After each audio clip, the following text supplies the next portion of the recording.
কোনো ব্যক্তি যদি জিকিরের মজলিসে বসে আল্লাহ তাআলার জিকির করে এবং আল্লাহ তাআলার প্রশংসা করে, তো আল্লাহ তাআলা ফেরেশতাদেরকে সাথে নিয়ে তার মর্যাদা সম্পর্কে আলোচনা করতে থাকেন। এরকমই এক হাদিস এসেছে সহিহ মুসলিমে, হাদিস নাম্বার 2701। মুআবিয়া রাদিয়াল্লাহু তাআলা আনহু বলেন, একবার রাসূল সাল্লাল্লাহু আলাইহি ওয়াসাল্লাম সাহাবায়ে কেরামের এক হালকার পার্শ্ব দিয়ে যাচ্ছিলেন। এমনতো অবস্থায় তিনি সাহাবীদেরকে জিজ্ঞেস করলেন, তোমরা কেন এখানে বসেছ?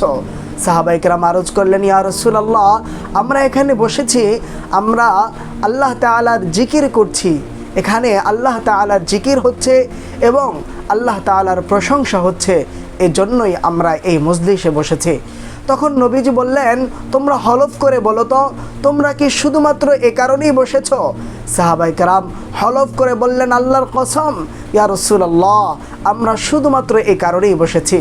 তখন নবী করিম সাল্লাল্লাহু আলাইহি ওয়াসাল্লাম বলেন, হে আমার সাহাবায়ে কেরাম, তোমরা যে মিথ্যে বলবে এজন্য আমি তোমাদেরকে হলফ করাই নাই, বরং এইমাত্র জিবরাইল আমিন আমার কাছে এসে অবহিত করেছেন যে তোমাদের মর্যাদা সম্পর্কে স্বয়ং আল্লাহ তাআলা ফেরেশতাদের সঙ্গে আলোচনা করতেছেন। সুবহানাল্লাহ।